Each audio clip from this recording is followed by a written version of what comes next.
আজকে আলোচনা করব 30 বছরের পরে রেয়াজের খুঁটিনাটি নিয়ে।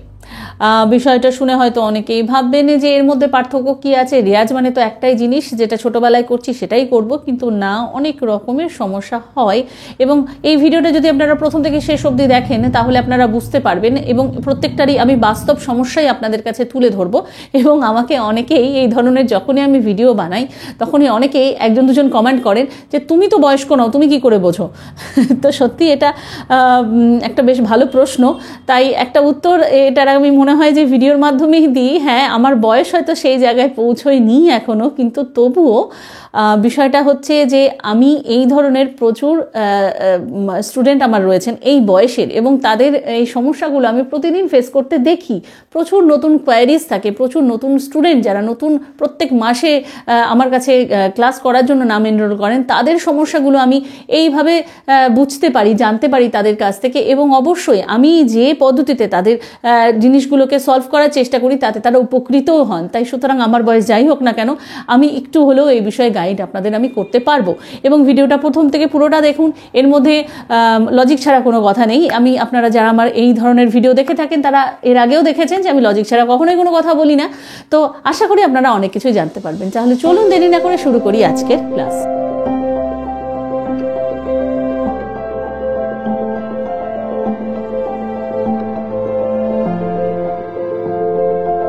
নমস্কার, আমি বাবলি বিশ্বাস আর আপনাদের স্বাগত আমার চ্যানেলে। তবে ক্লাস শুরু করার আগে বলি, যারা আমার অনলাইন এবং অফলাইন ক্লাসের সঙ্গে যুক্ত হতে চান তারা এই মুহূর্তে স্ক্রিনে যে নাম্বার দেখতে পাচ্ছেন সেই নাম্বারে কল করে নিয়ে ক্লাসের ডিটেলস জেনে নিতে পারেন। এবং এটি হোয়াটসঅ্যাপ নাম্বার, এই নাম্বারে নিজেদের নাম, বয়স এবং স্কেল জানিয়ে অ্যাজ এ স্টুডেন্ট নিজেকে এন্ট্রি করতে পারেন। যথাসময়ে আমার সহকারী আপনাদের সাথে যোগাযোগ করে নেবে। 30-এর পর রেয়াজ একটুখানি আলাদা করতে হয়, তবে সেই আলাদার ক্ষেত্রে আমি কিছু ক্যাটাগরি ভাগ করে দিচ্ছি।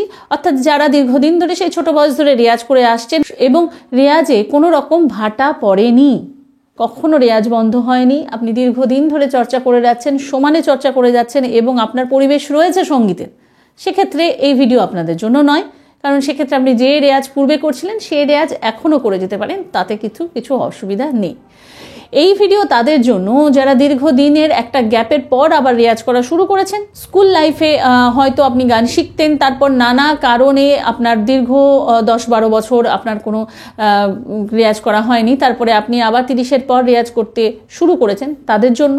বা যারা নতুন করে 30-এর পর ভাবছেন যে গান শেখা শুরু করব, তাদের জন্য আজকের এই ভিডিওটা।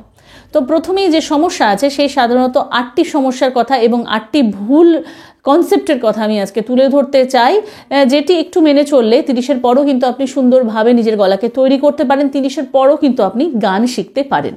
তো প্রথম হচ্ছে স্কেল নির্বাচন। আমি সাধারণত সবাইকেই বলে থাকি যে তোমার যেটা পেজ সেই হিসেবে যদি তুমি তার সপ্তকের গা অব্দি গাইতে পারো বা খাদের দিকে ধা অব্দি গাইতে পারো তাহলে সেটাই তোমার পেজ।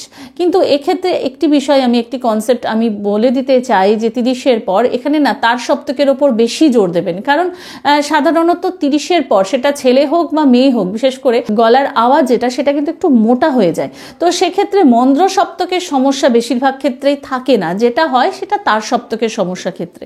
তাই সেক্ষেত্রে যদি মনে হয় যে আমি গা অব্দি যাচ্ছে গলা, কিন্তু সেক্ষেত্রে আমার সমস্যা হচ্ছে আমার ইম্পসিবল, আমি টানতেই পারবো না তার সপ্তকে, তাহলে আমি বলবো গা অব্দি গলা গেলেও আপনি একটা বা দুটো পিচ নিচে আপনার স্কেলটাকে চয়ন করুন। সেক্ষেত্রে আপনি অনেক বেশি রিল্যাক্সে গাইতে পারবেন, গলার উপর অকারণ কোনো চাপ আপনার পড়বে না। কারণ একটা জিনিস মনে রাখবেন, ভোকাল কর্ড যেটা আপনার শরীরের একটা অঙ্গ, যেটা আপনার সমস্ত শরীরের অঙ্গের সাথে কিন্তু তারও বয়স হয়েছে, সুতরাং ভোকালের মাসেলগুলো কিন্তু অনেকটা লুজ হয়ে যাচ্ছে। সেক্ষেত্রে ছোট বয়সে যে চাপটা নিয়ে নিতে পারে ভোকাল কর্ড, 30-এর পর কিন্তু যদি আপনার গলার রেয়াজি না হয়, আপনার অনেক দিনের ভাটা পড়ে থাকে বা আপনি নতুন করে শুরু করছেন, তাহলে কিন্তু সেক্ষেত্রে আপনার ভোকাল কর্ড সেই চাপ নিতে পারবে না। আপনি যে সমস্যাটা ফেস করবেন সেটা হচ্ছে একটু রেয়াজের পরেই গলা বসে যাবে, সেই গলা বসা 2-3 দিন স্টে করবে, বা হয়তো দেখা যাচ্ছে যে আপনি সাবলীল হচ্ছেন না, আপনার গায়কই খুলছে না, বা আপনার গলার স্বর আস্তে আস্তে কর্কশ হয়ে যাচ্ছে। তো এই সমস্যার জন্য বা এই ভুলের জন্য কিন্তু অবশ্যই যেটা আপনার পিচ রয়েছে তার থেকে একটু একটা বা দুটো নামিয়ে নিন। অর্থাৎ এক কথায় প্রাধান্য দিন নিজের কমফোর্টেবল জোনটাকে, এটা হচ্ছে প্রথম পয়েন্ট। দ্বিতীয় পয়েন্ট হলো সময়, কতক্ষণ ধরে রেয়াজ করবেন। ছোট বাচ্চাদের আমরা বলি যে 3 ঘন্টা 4 ঘন্টা রেয়াজ করো যদি তুমি সঠিকভাবে সঙ্গীতকে আঁকড়ে ধরতে চাও বা ভালো গাইয়ে হতে চাও। বা টিনেজারদের বলা হয় যারা হয়তো প্রফেশনাল লেভেলে গানটাকে ভাবছে তাদেরকে বলা হয় যে 7-8 ঘন্টা রেয়াজ করা অত্যন্ত জরুরি। সেক্ষেত্রে আপনি ইন্সপায়ার হয়ে গিয়ে আপনিও ভাবলেন যে না, আমি এতদিন সময় পাইনি, নানা কারণের জন্য গানটাকে করতে পারিনি, এখন আমার সময় এসেছে, সুতরাং আমি এখন অনেকক্ষণ ধরে রেয়াজ করব। তাহলে কিন্তু এই ভুলটা আপনি করবেন। কারণ প্রথম কথা হচ্ছে আপনি যদি দীর্ঘদিন গ্যাপের পর এই রেয়াজ শুরু করেন তাহলে সেক্ষেত্রে আপনার ভোকাল কর্ড তো সেটা নিতে অভ্যস্ত নয়, তাই তাকে একটু ধীরে ধীরে সময় বাড়ান। অর্থাৎ প্রথম যখন আপনি স্টার্ট করছেন বহু বছর পর, তাহলে সেক্ষেত্রে আপনি 20 মিনিট বা 40 মিনিট একটা রেয়াজ রাখুন, 1 সপ্তাহ পর সেটা 1 ঘন্টা করুন, আরও 1 সপ্তাহ পর সেটা 1.5 ঘন্টা করুন। এইভাবে ধীরে ধীরে টাইমটাকে বাড়ান। একবারে হঠাৎ করে টাইম যদি আপনি 3-4 ঘন্টা করে দেন তাহলে সেক্ষেত্রে অসুবিধা আছে। যারা 30-এর পর নতুন করে গান শেখা শুরু করছেন তাদের ক্ষেত্রেও কিন্তু সমানভাবে প্রযোজ্য এই বিষয়টি। সুতরাং আপনার রেয়াজের টাইম অবশ্যই যত রেয়াজ করবেন তত, এবং সঠিক পদ্ধতিতে যদি রেয়াজ করেন ততই ভালো, কিন্তু সেটা যে প্রথম দিনই ভালো সেটা কিন্তু নয়। তাই এই ভুলটা হচ্ছে দ্বিতীয় ভুল, যে রেয়াজের সময় অতিরিক্ত রেয়াজও কিন্তু 30-এর পর গলা বসার একটা কারণ হয়ে যায়। ফোর্থ হচ্ছে আপনি কি রেয়াজ করছেন। আপনার রেয়াজের মধ্যে খাদের রেয়াজটা সব থেকে বেশি পরিমাণ রাখুন, তুলনায় কিন্তু তার সব থেকে রেয়াজ কম করুন। তার সপ্তকের জন্য অবশ্যই ভয়েস টেকনিক একটা কাজ করে, কিন্তু যেহেতু 30-এর পর গলার আওয়াজটা মোটা হয়ে যায়, গলা সেইভাবে ফ্লেক্সিবল থাকে না, সেইভাবে তার সপ্তকের ধকল নিতে পারে না, তাই সেক্ষেত্রে আপনি বহু বছর পর যখন শুরু করছেন তখন আপনার রেয়াজের মধ্যে খাদের রেয়াজটা বেশি করে রাখুন। সেই সমস্ত গান চুজ করুন যেগুলো মধ্য সপ্তক এবং মন্দ সপ্তকের মধ্যেই বেশি রয়েছে, তার সপ্তক তুলনায় কম রয়েছে। এইভাবে কিন্তু যদি আপনি নিজের গলার টেক কেয়ার করেন তাহলে দেখবেন গলাটা চট করে বসবে না। এবং আমি আবার রিপিট করছি, এটা কিন্তু আমি শুধুমাত্র তাদের জন্য বলছি যারা দীর্ঘদিন পর আবার শুরু করছেন রেয়াজ করা, এবং অবশ্যই যারা 30-এর পর জীবনে প্রথম গান শেখা শুরু করছেন তাদের জন্য। যে পয়েন্ট ভলিউম, যেটা আমি বলবো বোধহয় সব থেকে ইম্পর্টেন্ট পার্ট। চিৎকার করে কিন্তু বা ঝগড়া করে কিন্তু কখনোই গান গাওয়া যায় না। সুতরাং চিৎকার করে কিন্তু রেয়াজ করলে পরে, খুব বেশি জোরে আওয়াজ সৃষ্টি করলে রেয়াজ করলে পরে কিন্তু প্রথম কথা হচ্ছে আপনার গলার আওয়াজের মিষ্টতাটা কমে যাবে। দ্বিতীয় হচ্ছে আপনার গলার মধ্যে অকারণ একটা প্রেশার সৃষ্টি হবে ভোকাল কর্ডে, যেটা আপনার গলা বসিয়ে দেবে।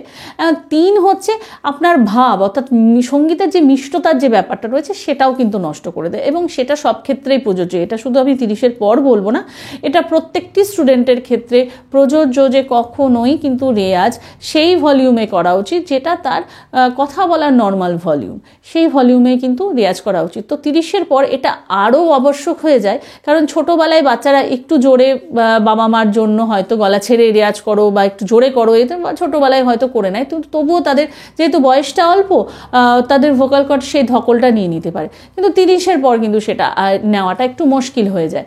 তো সেক্ষেত্রে কিন্তু এটাকেও মাথায় রাখুন যে আপনি নর্মাল ভলিউমে, নর্মাল ভয়েসে, রিল্যাক্সে আপনি রেয়াজটা করছেন কিনা। পর হচ্ছে ফ্লেক্সিবিলিটির রেয়াজ বেশি করে করা, কারণ এই সময়ে ভয়েসের না ফ্লেক্সিবিলিটি কমে যায়, অর্থাৎ গলার কাজ না ঠিক সেই মতন দেওয়া হয় না।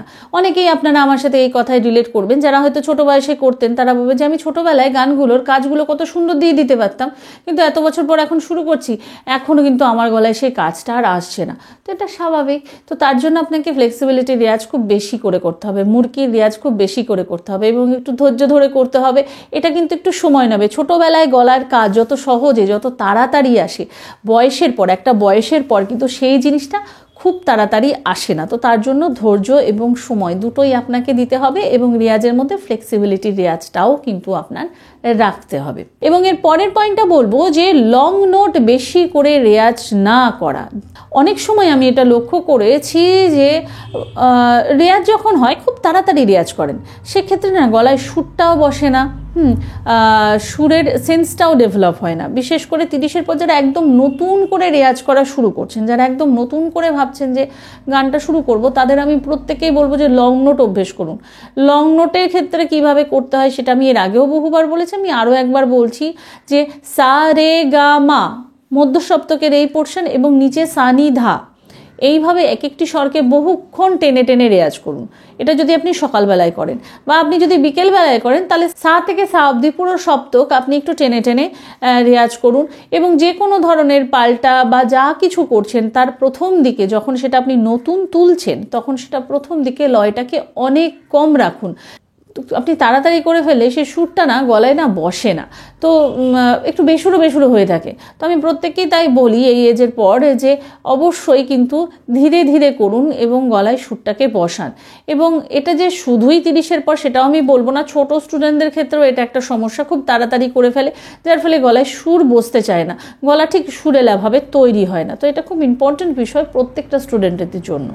যে সমস্যাটা হয় সেটা হচ্ছে দমে ঘাটতি, এবং এটা নিয়ে স্ট্রাগল করেন প্রায় প্রত্যেকেই। দীর্ঘদিন একটা রেয়াজের, দীর্ঘ বছর বলা উচিত, দীর্ঘ বছরের গ্যাপের পর একটা যখন রেয়াজ শুরু হয় তখন সবার প্রথম যে সমস্যাটা আপনি ফেস করেন সেটা হচ্ছে যে দম আর আগের মতন থাকছে না।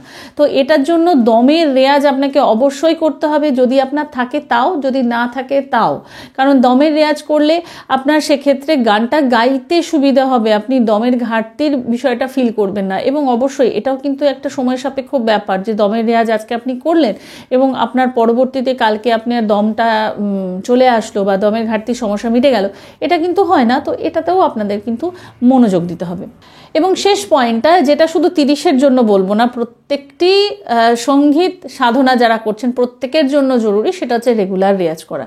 রেগুলার রেয়াজ যদি না করেন তাহলে অবশ্যই কিন্তু আপনি যে জায়গাটা পেতে চাইছেন সেটা কিন্তু পেতে পারবেন না, কোনো দিনই এটা পসিবল নয়। আপনি আজকে রেয়াজ করছেন, আপনি 7 দিন গ্যাপে আবার রেয়াজ করছেন, তাহলে কোনো দিনই কিন্তু সেটা পসিবল না। এবং সেটা আমি 30-এর জন্য বলছি না, এটা প্রত্যেকটি স্টুডেন্টের জন্য একইভাবে কার্যকরী। মিউজিক একটা এমন বিষয়, গলা তৈরি করা একটা এমন বিষয় যেটা প্রতিদিন না হলে পরে এর একদিন রেয়াজ বন্ধ কি 2 দিন রেয়াজ বন্ধ হয় না, গলার উপর সেই অনেকটা লোহার উপর মরচে পড়ার মতন বিষয় হয়ে যায়। তাই এটাকে না সমানে ধার দিয়ে যেতে হয়, এবং এই ধার দেওয়ার প্রসেস কোনো দিন থামে না যে না আমার গলা তৈরি হয়ে যাবে 10 বছর রেয়াজ করার পর, তারপর আমার রেয়াজ করার আর প্রয়োজন পড়বে না, এটা কোনো দিন হয় না। তাই প্রত্যেক দিন একটা সময় করে রেয়াজে আপনাকে বসতেই হবে, এবং অবশ্যই একটা হেলদি রেয়াজ করতে হবে যে রেয়াজের মধ্যে সমস্ত ধরনের ম্যাটেরিয়াল আপনার থাকবে। এই নয় যে আপনি প্রত্যেক দিন হারমোনিয়াম নিয়ে বসে 2টো গান গেয়ে নিলেন তাহলে আপনার রেয়াজ হয়ে গেল, এটা কিন্তু রেয়াজ নয়। রেয়াজ বলতে যেটা বোঝায় আপনাকে সেটাই ঠিকঠাকভাবে করতে হবে। তো এই সমস্ত বিষয়গুলো যদি মেনটেন করেন এবং বাকি এর আগের যে পয়েন্টগুলো বললাম, তাহলেই পরে কিন্তু 30-এর পরে গান শেখার ক্ষেত্রে যে সমস্যাটা আপনারা ফেস করছেন আশা করি এটা থাকবে না। এবং আমি কথাগুলো ঠিক বললাম নাকি আপনাদের সাথে সহমত পোষণ হলো বিষয়টা নিয়ে, অবশ্যই কিন্তু আমাকে কমেন্ট করে জানাবেন। এবং যদি এই টপিকটা ভালো লাগে তাহলে অবশ্যই কিন্তু লাইক এবং শেয়ার করতে ভুলবেন না। এবং আজকে আমার চ্যানেলে যারা নতুন, যারা এখনো পর্যন্ত আমার চ্যানেলটিকে সাবস্ক্রাইব করেননি, তারা নিচে থাকা সাবস্ক্রাইব বাটনটিকে অন করে দিয়ে অল নোটিফিকেশন অন করে দিতে ভুলবেন না। এবং আমাকে আমার সোশ্যাল মিডিয়ায় ফলো করতে চাইলে লিঙ্ক রয়েছে ডেসক্রিপশনে। তাহলে আজকে এই পর্যন্তই। সবাই ভালো থাকুন, সুস্থ থাকুন এবং সংগীতময় থাকুন। নমস্কার।